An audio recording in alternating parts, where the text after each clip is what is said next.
Halo teman-teman, Assalamualaikum warahmatullahi wabarakatuh. Selamat pagi ya. Hari ini kita berjumpa lagi dalam eh, channel saya. Eh, ini teman-teman ya, ini saya tunjukkan padi saya yang berumur 88 hari ya. Ini sudah, kalau di tempat kami namanya Cok Ning ya, atau Bang Cok ya. Jadi sudah berisi, bulirnya sudah mulai menguning di pucuknya. Kemudian ini musim penghujan teman-teman ya, di bulan Oktober ini sudah turun hujan ya, harusnya masih kemarau tapi ini masih turun hujan. Dan alhamdulillahnya kondisi harga untuk saat ini padi itu cukup menggembirakan ya, karena harganya di kisaran 5.400 di Kabupaten Nganjuk, Provinsi Jawa Timur ya. Masih lumayan bagus, dan jika ini sampai panen nanti masih berkisar antara 5.000 ya, bisa dikatakan dapat untung lah seperti itu. Oke teman-teman, pagi hari ini kita tunjukkan ya bagaimana padi-padi kami, padi-padi saya yang sudah kita rawat untuk jenis padi Inpari 32 dengan metode tanam mesin atau transplanter. Iya ini teman-teman ya, ini adalah tanaman padi saya jenis Inpari 32 dengan kondisi umur 88 HST, kemudian sudah mulai pucuknya menguning ya. Biasanya memang teman-teman ya, kalau tanam padi menggunakan mesin itu memang umurnya sedikit mundur ya. Jadi misalkan 90 hari itu sudah waktunya mungkin bisa panen ya, tapi biasanya mundur sekitar 10 hari ya. Dan ini kondisinya teman-teman ya, bisa dilihat untuk daun-daunnya aman ya, artinya masih sehat lah. Kemudian terlihat daunnya, daun benderanya hijau, bulirnya juga bersih ya. Jadi gini teman-teman ya, perawatan padi itu memang wajib kita lakukan secara rutin dan berkala ya. Apalagi pada fase generatif seperti ini ya, pupuk-pupuk yang kita berikan pun harus teliti, insek maupun fungi harus teliti ya. Misalkan kalau saya sendiri pupuk kita berikan yang kandungannya KCl, kemudian fosfat seperti itu ya, yang disemprai. Kalau insek karena ini hujan terus ya, jadi saya kasih untuk wereng ya, wereng coklat, wereng hijau. Merek dagingnya bebas teman-teman, mau pakai yang mulai yang murah atau yang mahal, yang penting kalau saya adalah rutin atau selektif, jangan sampai telat.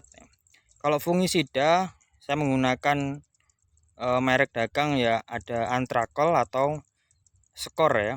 Jadi yang sedang harganya. Kalau mungkin mau teman-teman mau pakai yang lebih mahal ya, Cabrio atau mungkin yang lain, Amistar misalkan, Amistar Top, tidak masalah ya. Dan ini bisa dibandingkan teman-teman ya dengan padi tetangga ya. Bisa dilihat perbedaannya. Ini pucuknya meranggas teman-teman ya. Jadi pucuk-pucuknya warnanya itu menguning ya.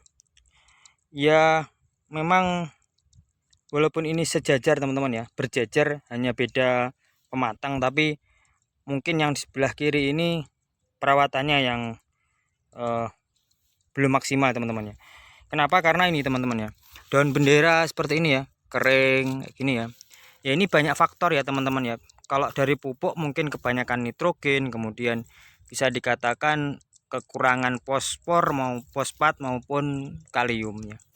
Jadi ini tanamnya sih hampir bersamaan ya, dan bisa dilihat warna daunnya sangat berbeda dengan tempat kami. Bukan berarti pamer atau enggak teman-teman ya, tapi karena begini teman-teman, padi itu memang perlu perawatan ya teman-teman ya. Jadi perlu perawatan, perlu pemberian nutrisi yang tepat ya.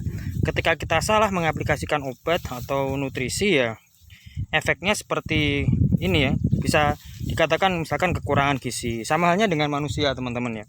Kalau pemberian pada fase-fase tertentu, misalkan pada saat bunting kita tidak memberikan nutrisi yang cukup, maka perkembangan janin di dalam tubuh pun akan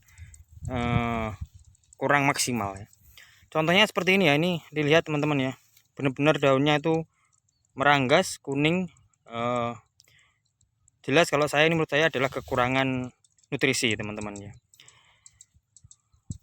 Jadi ini bisa dilihat, ini tempat saya teman-teman ya. Jadi alhamdulillah ini mungkin 10 hari lagi ya, maksimal 2 minggu lah ya, sudah bisa dipanen.